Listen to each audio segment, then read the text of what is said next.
ભાવનગર જિલ્લામાં રહેતા ખેડૂતે પ્રાકૃતિક ખેતીમાં ગોળ દૂધીનું વાવેતર કર્યું.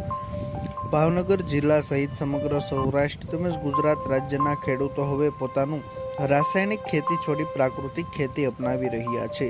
ખાસ કરીને પ્રાકૃતિક ખેતી અપનાવી તેમાં અલગ અલગ શાકભાજી પાકોનું વાવેતર ખેડૂતો કરવા લાગ્યા છે. આ શાકભાજી પાકો જે ટૂંકા સમયગાળામાં તૈયાર થઈ જતા હોય અને સારું ઉત્પાદન તેમજ ભાવ મળી રહેતા હોવાના કારણે ખેડૂતો તેનું વાવેતર કરવાનું વધુ પસંદ કરતા હોય છે. માહિતી આપો. મારું નામ કાનજીભાઈ પોપટભાઈ સોલંકી, ગામ કરેડા. મારો અભ્યાસ છે 12 સુધી પ્લસ આઈટીઆઈ કર્યું છે. પ્રાકૃતિક ખેતીની શરૂઆત કેવી રીતે કરી? પ્રાકૃતિક ખેતીની શરૂઆત કરી એવી રીતે કે આપણે જમીનની અંદર કાંઈ થતું નહોતું, બરાબર, અને આપણને ખબર પડી કે આપણી જમીન છે એ કડક થઈ ગઈ છે. એટલે બીજા દ્વારા જાણવા મળ્યું કે પ્રાકૃતિક ખેતી કરો તો તમારી જમીનની હેલ્થ સુધરે અને તમને પાછું ઉત્પાદન મળવા મળે. એવી રીતે શરૂઆત કરી છે. હાલ તમે જે આ કંઈક અલગ પાકનું વાવેતર કરેલું છે દૂધીની, કઈ જાતની દૂધી છે, કેવી રીતે એની માવજત રાખો? આ છે ને જૂની પુરાણી જાત છે, ગોળ દૂધી કહેવાય આને, અને દેશી દૂધી કહેવાય, અને આપણી સાદી ભાષામાં એને તુંબડી પણ કહેવામાં આવે છે. એ દૂધીનું વાવેતર કરેલું છે. માવજત કેવી રીતે એની રાખો? માવજત તો આમાં ખાસ કઈ હોતી નથી, પણ કોઈ જીવાત કેવું હોય તો એમાં 10% અર્કનો છંટકાવ કરી, બાકી બીજું કઈ કરતા નથી. ક્યાંક સુધી આનું વેચાણ કરો છો? ભાવ શું મળે છે? આ લગભગ 25 થી 30 રૂપિયા કિલો મળે છે, અને અમદાવાદ, રાજકોટ, વડોદરામાં વેચાણ કરીએ છીએ.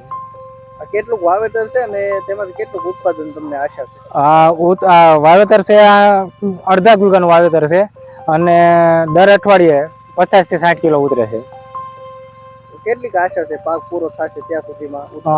લગભગ તો 500-600 કિલો જેવી ગણતરી છે. ભાવનગર જિલ્લાના ઘોઘા તાલુકાના કરેડા ગામે રહેતા ખેડૂત સોલંકી કાનજીભાઈ, જેઓએ 12 ધોરણ અને આઈટીઆઈ સુધીનો અભ્યાસ કરેલો છે.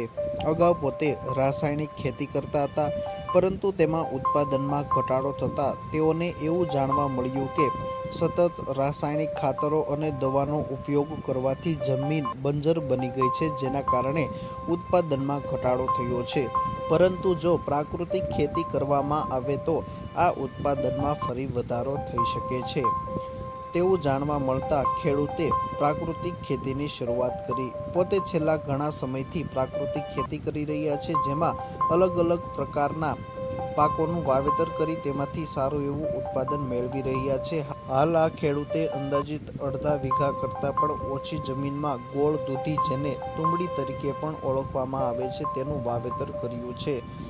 તેની માવજતમાં કોઈ પણ પ્રકારના રાસાયણિક દવા કે ખાતરનો ઉપયોગ કરવામાં નથી આવતો.